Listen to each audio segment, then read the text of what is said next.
대학을 다니는 한 영국인이 함께 수업을 받았던 한국인 친구로부터 기껏 한국에 오라고 해서 시간 내어 한국행 비행기에 올라탔더니 뜬금없이 국방부로 끌고 가서 기겁하고 있습니다. 그리고는 시간이 한참 지나 다시 그곳을 걸어야 했던 영국 학생 한 걸음 한 걸음 발을 떼어나와 갈 때마다 수많은 한국의 군인들이 각 잡힌 경례를 하며 그 학생의 걸음을 향해 예를 표하기 시작하는데요. 과연 무슨 일이었기에 한국의 군인들은 그 영국 학생을 향해 존경을 표했던 것일까요? 안녕하세요. 저는 영국 런던에서 살고 있는 이든이라고 합니다. 저는 어렸을 때부터 한국에 대한 이야기를 귀에 딱지가 않도록 들었어요. 제 주변에 한국인이 있었느냐 그런 것도 아니었습니다. 아니면 제가 한국에 관심이 있었느냐 그것도 아니었어요. 오히려 저는 한국 이야기를 별로 듣고 싶어 하지 않아 했습니다. 물론 처음부터 그러지는 않았어요. 그런데 똑같은 얘기를 반복해서 듣는 걸 누가 좋아하겠어요? 할아버지가 유엔 용사로서 한국 전쟁에 참전하셨다는 사실은 자랑스러워 할 일이지만 이 얘기를 20년이 넘게 듣다 보면 솔직히 좀 버겁습니다. 이미 말씀드려 눈치채셨겠지만 저에게 한국 이야기를 들려주신 분은 할아버지였어요. 그런데 할아버지가 들려주신 이야기는 대체적으로 어두운 내용이었습니다. 전쟁 속에서 황폐화된 땅과 나라, 고통받던 사람들, 길에 널브러져 죽어가던 사람들의 이야기였죠. 할아버지는 이 얘기를 하실 때 보통 매우 슬픈 얼굴을 하셨습니다. 그리고 할아버지가 늘 타고 계시는 휠체어를 쓰다듬으셨죠. 다른 참전 용사들을 보면 아주 자랑스럽게 과거의 업적을 자랑하기도 한다는데 저희 할아버지에게는 그런 게 없었습니다. 한국전쟁 당시 할아버지의 동생이자 제 작은 할아버지 되시는 분이 사라지셨거든요. 생사가 아직까지도 불분명하니 실종이라는 단어가 딱 맞죠. 동생도 잃고 다리도 잃고 할아버지의 젊었을 적 사진을 보면 아주 듬직하고 멋지신데 그런 분이 졸지에 평생 휠체어를 타는 신세가 되었으니 과거를 회상하면 우울할 수밖에 없다고 생각했습니다. 제가 왜 한국에 좋은 감정이 없었는지 조금은 이해가 되시나요? 싫어하는 것까지는 아니었지만 제게 있어서 한국은 피하고 싶은 주제였습니다. 그리고 이런 할아버지에게 감사의 표시를 한다거나 그런 것도 없어서 약간의 괴시함도 가지고 있었죠. 그래서 한국 드라마나 영화, 음악이 주목을 받을 때에도 저는 한국의 콘텐츠들을 소비하려고 하지 않았습니다. 그러던 중 한국에서 온 유학생 상혁을 만나게 되었어요. 저보다 한 학년이 아래인 상혁이었는데 성적이 워낙 뛰어나서 조기 졸업 예정자라고 하더라고요. 그래서 저와 같은 수업을 듣게 된 것이었죠. 머리가 너무 좋다고 유명했던지라 저도 그 학생의 존재를 알고는 있었지만 딱히 가까이 지내고 싶은 생각은 없었습니다. 그러던 어느 날 교양 수업에서 동아시아 역사를 다루게 되었어요. 자연스럽게 한중, 일에 대한 이야기가 나왔고 이 세 나라 간의 역사를 짚어보게 되었습니다. 아시아 역사는 흔히 다루는 게 아닌지라 저도 흥미롭게 듣고 있었는데 한국의 역사는 말 그대로 침략의 역사였더라고요. 위로는 중국, 아래로는 일본이 있어서 아주 고통을 많이 받았다고요. 학생들 중에는 일본 학생들도 있었는데 그들은 교수님이 잘못된 지식을 가르치고 있다며 항의했어요. 자신들의 일본은 다른 나라들을 침략하고 그러는 나라가 아니라면서요. 그러자 그 상혁이 반박을 하고 나섰습니다. 일본은 1500년대부터 1900년대까지 한국을 지속적으로 침략해왔고 이 때문에 한국 땅은 엄청난 어려움을 겪었으며 수많은 사람들이 목숨을 잃었습니다. 이건 역사서에도 기록되어 있는 것이고 피하고 싶어도 피할 수 없는 역사예요. 그러자 일본 유학생은 더욱 발끈했어요. 그러는 한국은 또 어떻하냐면서요. 그러자 상혁은 고개를 끄덕이며 말했습니다. 네, 우리는 지금까지 외세의 침략을 방어하는 데 집중해 왔어요. 상혁은 미리 준비했나 싶을 정도로 한국의 역사를 꿰고 있더라고요. 사건이 일어난 정확한 시기까지 말하는 걸 보면서 감탄했습니다. 일본 유학생은 그럼에도 자신의 뜻을 굽히지 않았습니다. 나중에는 안 되겠는지 일본이 침략을 했을 수도 있겠죠. 그런데 일본의 침략은 전부 정당한 것들이었어요. 특히 조선을 근대화하는 데 일본이 큰 영향을 끼친 걸로 알고 있는데요. 한국은 일본에게 감사해야 해요 라고 말하더라고요. 순식간에 강의실이 조용해졌습니다. 그곳에 앉아있는 학생들은 대부분 영국인들이었는데 영국도 아주 많은 식민지를 덮던 나라 중 하나잖아요. 그걸 대놓고 자랑스럽다고 생각하는 사람은 없습니다. 만약에 그랬더라면 욕이란 욕은 다 얻어먹겠죠. 그런데 일본 유학생은 식민 통치를 한 게 엄청난 일인 것처럼 자랑스럽게 얘기하더라고요. 상혁은 한숨을 푹 쉬었습니다. 아마 더 이상의 논리적인 대화는 통하지 않을 거라고 확신했던 것 같아요. 그리고 저는 가장 궁금했던 걸 물었어요. 어떻게 역사를 그렇게 줄줄 빼고 있는지를요. 그러자 상혁은 한국의 역사를 잊은 민족에게는 미래란 없다라는 말이 있다고 말하더라고요. 그런데 왜 그 순간 비아냥거리는 말투가 나왔는지 모르겠습니다. 저는 저도 모르게 역사 잘 있던데요. 라고 말하고 말았어요. 비아냥거린다는 게 저에게도 느껴져서 놀랐는데 상혁은 어땠겠어요? 상혁은 제 이야기를 듣고 싶어 했습니다. 저는 할아버지가 6.25 참전 용사이시고 지금까지 한국으로부터 단 한 번도 참전 용사로서의 대우를 받아본 적이 없다고 이야기했어요. 저는 상혁이 별것도 아닌 걸 가지고 이런다고 말할 것 같았습니다.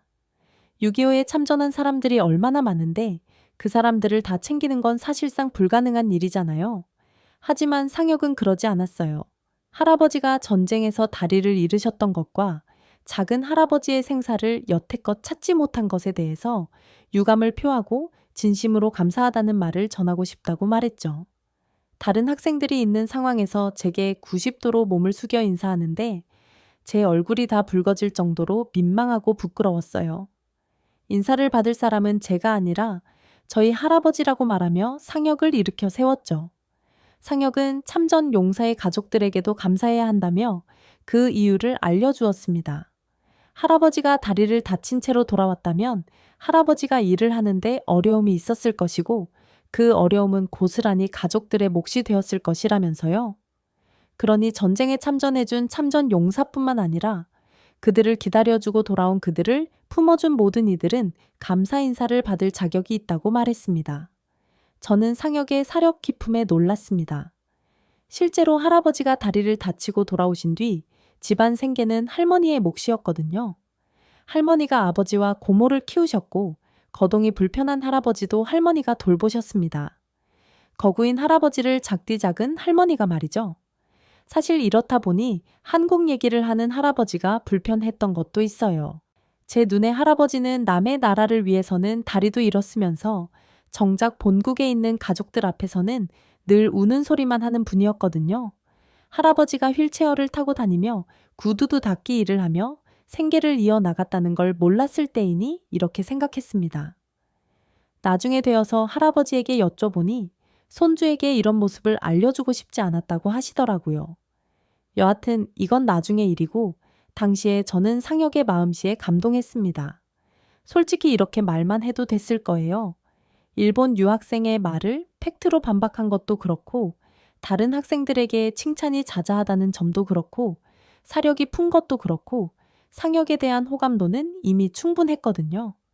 그런데 상혁은 이 사실을 알게 된 이상 그냥 지나칠 수 없다며 저희 집 주소를 물어봤습니다. 선물을 보내고 싶다면서요.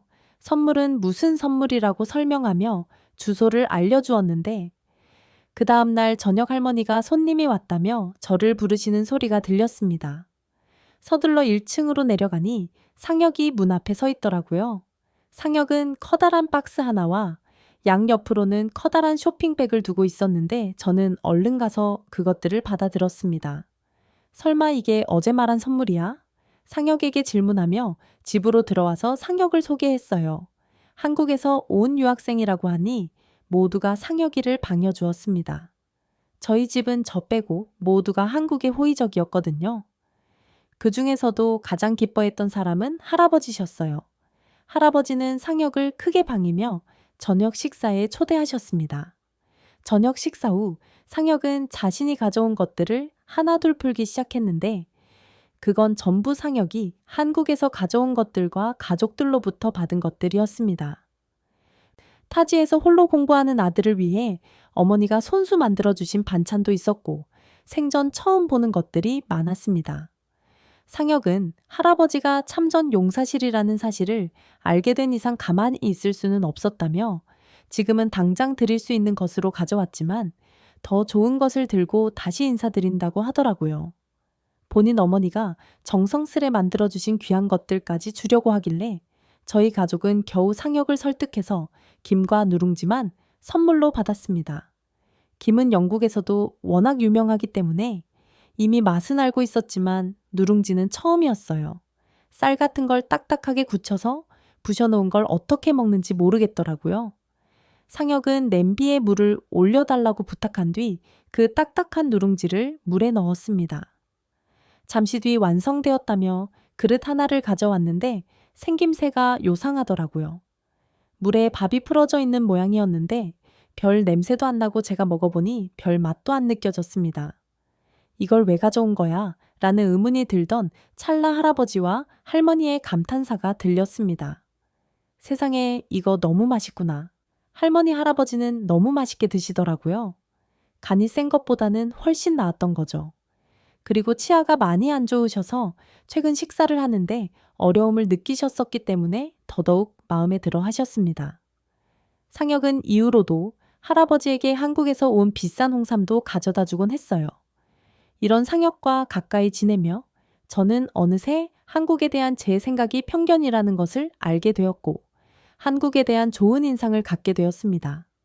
그렇게 방학이 되었고 한국으로 돌아갈 상혁을 저녁 식사로 초대했어요. 식사를 다 마치고 다들 상혁에게 작별 인사를 하려는데 상혁이 됐든 비행기표 2장을 내밀었습니다. 뭔가 했더니 그건 한국행 비행기 티켓이었어요. 바로 할아버지와 할머니를 한국으로 초대하고 싶다는 거였죠. 깜짝 놀랄 제안이었습니다. 영국에서 한국 가는 비행기 티켓이 한두 푼도 아니고 게다가 가면 숙박비, 식비 들어갈 돈이 얼마나 많은데 한국으로 초대한다니요. 알고 보니 상혁은 꽤 있는 집 자식이었습니다. 너무 수수하게 다니다 보니까 전혀 몰랐던 것 뿐이었고요. 할아버지와 할머니는 결정을 고사하셨습니다. 할머니는 비행기 타는 걸 좋아하지 않으셨기 때문이고 할아버지의 연세를 생각하면 쉬운 일이 아니었죠. 하지만 상혁은 그런 할아버지를 설득했습니다. 할아버지가 지켜낸 한국 땅량이 어떻게 변했는지 직접 보여드리고 싶다면서요. 결국 할아버지는 마음을 돌리셨고 할머니 대신 제가 할아버지를 따라가게 되었습니다. 상혁은 가장 비싼 등급의 비행기 좌석을 예매해줬고 그 덕에 할아버지는 크게 무리하지 않고 한국에 도착할 수 있었어요. 저희는 밤 늦게 도착했는데 착륙하기 직전 할아버지는 한참 동안 비행기 밖을 바라보셨습니다. 그러고는 말씀하셨어요. 과거에는 불길이 치솟았던 곳에서 저렇게 밝은 빛이 빛나는구나. 할아버지의 말씀처럼 한국 땅의 밤은 밝고 아름다웠죠. 그날은 너무 늦었던지라 저희는 어딜 갈 생각도 못하고 호텔로 향했습니다. 그렇게 하룻밤을 자고 일어났는데 눈을 떠보니 할아버지가 호텔 유리창 밖을 바라보고 계셨어요. 저는 그 모습을 보고 상혁이 호텔의 가장 높은 층을 잡아준 이유를 깨달았습니다. 호텔 유리창 밖으로는 빌딩들이 빽빽하게 자리 잡고 있었고 8차선 도로가 쫙 깔려 있었습니다. 사람들은 바쁘게 돌아다니고 있었고 도시는 깨끗하게 정비되어 있었어요. 할아버지는 자신이 경험했던 한국과 너무 달라진 모습에 깜짝 놀라시면서도 뿌듯해 하셨습니다. 할아버지가 다리를 잃어가며 싸운 덕분에 이런 변화가 있을 수 있었던 것이니까요. 할아버지의 연세가 있기 때문에 이곳저곳을 마구 둘러보기는 어려웠지만 할아버지는 차를 타고 시내를 돌아다니는 것만으로도 즐거워하셨어요. 특히 한강에서는 자리를 펴고 떠날 생각을 안 하시더라고요. 전쟁 당시에는 보쯤을 짊어지고 피난을 가는 사람들이 가득했던 이곳에서 사람들이 휴식을 취하고 있는 게 말도 안 된다면서 말이죠. 황폐화됐던 한강이 한강에 기적을 일으키고 불타고 있던 서울이 화사해졌구나. 죽어가는 사람이 널브러져 있고 불황자가 가득했던 곳이 공원이 되었고 곡소리가 나던 곳에서는 세계인들이 인정하는 한국 노래들이 흘러나오고 있어. 모두가 피하던 위험한 나라가 전 세계인들이 찾는 나라가 될 줄 누가 알았겠니? 할아버지가 이렇게 말씀하시는데 이제야 한국이 얼마나 큰 변화를 겪은 건지 실감이 나더라고요. 그리고 할아버지가 목숨 바쳐 지키고자 한 가치가 이렇게 아름답고 찬란했다는 것을 깨닫게 되자 할아버지가 영웅처럼 느껴졌습니다. 그리고 할아버지의 발자취가 너무나 자랑스럽게 느껴졌어요. 그래서 저는 할아버지가 걸어왔던 길을 좀 더 잘 이해하고자 상혁과 함께 전쟁 기념관에 방문했습니다. 그때 당시의 상황을 알고 싶어서요. 제 할아버지가 얼마나 위대한 일을 하신 건지 알고 싶었습니다. 그리고 할아버지도 이곳을 방문하는 걸 가장 기대하셨어요. 저는 전쟁 기념관에서 할아버지가 참전하셨던 전쟁에 얼마나 끔찍했는지를 알 수 있었습니다. 전쟁이 끔찍한 건 당연히 알고 있지만 제가 겪어본 적은 없잖아요. 그래서 상상하는데 한계가 있었는데 실제로 보니 제 상상을 뛰어넘는 사건들이 너무나 많았습니다. 그리고 이건 상혁도 마찬가지였어요. 저는 할아버지가 걱정됐습니다. 혹시 전쟁터에서의 일이 생각나서 고통스러워하지 않으실까 하고요. 그런데 할아버지는 의외로 덤덤하게 모든 기록들을 살펴보고 계셨습니다. 그리고 저희에게 하나둘 그때의 이야기를 들려주기 시작하셨어요. 그때는 봄이었어. 중공군은 유행군 방어선을 돌파하고 서울을 재탈환하겠다며 대규모 공세를 준비하고 있었지. 첩보가 들어오고 우리 여단은 바로 준비해 들어갔단다. 우리는 끝까지 방어선을 지켰고 유행군이 후방을 공격할 수 있도록 시간을 벌어주었지. 밤낮 없이 쏟아지는 총탄에 긴장되어 심장은 터질 것 같았어. 덤덤히 말을 잇는 할아버지의 목소리가 아주 슬프게 느껴졌습니다. 당시 전투에서는 영국군의 수가 아주 열세했다더라고요. 끝나지 않는 전투에 누군가는 여기서 이러다 다 죽겠다며 흐느끼기도 했다고 합니다. 하지만 할아버지는 그럴 때마다 동료 병사들을 독려하며 우리는 집에 갈 수 있다고, 우리는 이길 수 있다고 말씀하셨다고 하죠. 내 바람처럼 모두가 집에 돌아갔다면 얼마나 좋을까. 우리는 유행군에게 도움이 되었고 결과적으로는 전투에서 승리했지만 우리 대대는 수많은 병력을 잃고 말았어. 나는 내 바로 옆에서 쓰러진 병사들을 돌볼 새도 없이 총격을 피해 몸을 숨겨야 했단다. 내게는 그때의 기억이 너무나 큰 죄책감으로 남아있어. 저와 상혁에게 전쟁은 그저 끔찍하고 다시 일어나서는 안 되는 일 정도겠지만 할아버지에게 있어서 전쟁이라는 죄책감 그 자체였어요. 제가 와서 직접 보고 나니 할아버지가 평생 동안 괴로워하셨던 이유를 알겠더라고요. 할아버지는 살아남은 자로서의 죄책감을 평생 짊어지고 사셨던 것이었습니다. 그리고 뒤에 할아버지는 저도 처음 듣는 이야기를 들려주기 시작하셨어요. 그리고 이 이야기를 들은 상혁은 저희 몰래 놀라운 일을 준비하기 시작했죠. 그 치열했던 전쟁 중에 말이다. 나도 수많은 죽음의 문턱을 건너탄다. 그리고 처음으로 내 목숨을 구해준 건 확실치는 않지만 내 눈에 고작 18살 밖에 안 되었을 어린 학도 병이었단다. 저는 학생들이 전쟁에 참전할 수 있다는 걸 이때 처음 알았습니다.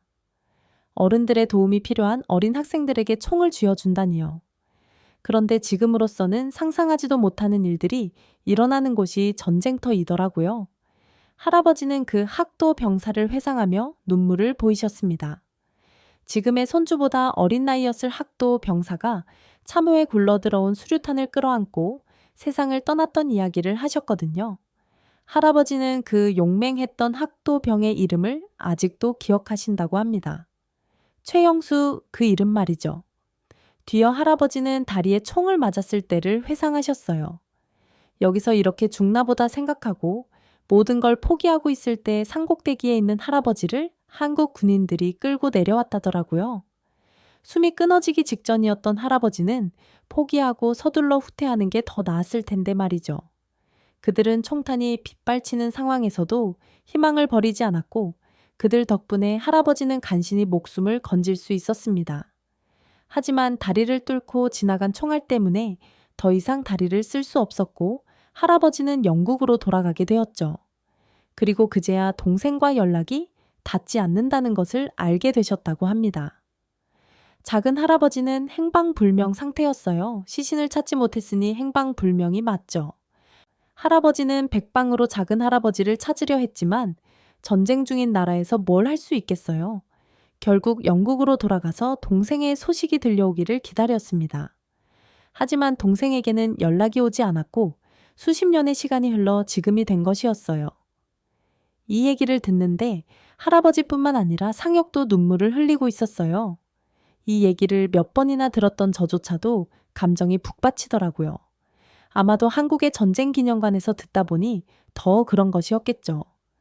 게다가 할아버지의 부모님, 그러니까 제게는 증조부모님 되시는 분들은 평생 살았는지 죽었는지도 모를 작은 아들을 그리워하다가 두 분 다 지병으로 사망하셨어요. 그리고 돌아가시기 전까지도 장애인이 되어서 돌아온 할아버지를 볼 때마다 안타까움의 눈물을 흘리셨다고 합니다.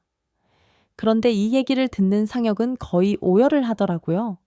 그 모습이 제 마음에 참 많이 와닿았습니다. 아무리 본인 나라를 위해 힘써준 사람이라 하더라도 수만 명의 사람들 중 하나잖아요. 솔직히 이 사연 말고도 더 기구하고 아픈 사연들이 많을 것입니다. 그런데 상혁은 할아버지의 이야기를 그저 그런 수많은 이야기 중 하나라고 치부하지 않았어요. 진심으로 함께 아파하고 눈물 흘렸습니다. 저는 이렇게만 해줘도 감사했을 거예요. 상혁의 마음과 눈물의 할아버지도 충분히 위로받으셨거든요. 지금까지 나를 찾아주는 사람이 없어서 잊힌 존재가 된 줄 알았다. 그런데 아니더라. 할아버지가 하신 말씀입니다. 그런데 할아버지와 저를 한국으로 초대했을 때부터 알아봤어야 했습니다. 상혁은 제 생각보다 더 추진력 있고 화끈한 남자였어요. 역사를 잊은 민족에게는 미래란 없다라고 말하며 어떻게든 은혜를 갚아야 한다고 하던 상혁이 엄청난 다짐을 하고야 말았던 것입니다. 그건 바로 할아버지의 잃어버린 동생을 찾아주는 것이었죠. 하지만 저희는 상혁이 이걸 준비하고 있다는 걸 몰랐어요. 이 사실을 알게 된 건 한국에서 즐거운 시간을 보낸 뒤 돌아간 영국에서였습니다. 학기 시작 일주일 전에 상혁에게서 연락이 왔어요. 한국으로 오라면서요. 역시나 비행기표까지 이미 끊어뒀더라고요. 이번엔 할아버지 말고 저만 오라고 하길래 아, 이번에야말로 여행다운 여행을 하겠구나. 나도 한국 젊은이들처럼 홍대에서 술도 좀 마시고 하겠구나. 라고 기대하는 마음을 가졌습니다. 그런데 상혁이 저를 데려간 곳은 젊은이들이 북적거리는 야시장이 아니라 국방부였어요. 저는 얘가 미쳤나? 했습니다. 생각해보세요. 외국인이 다른 나라 국방부에 갈 일이 뭐가 있겠어요? 제가 무슨 간첩도 아니고 도무지 이해가 안 됐습니다.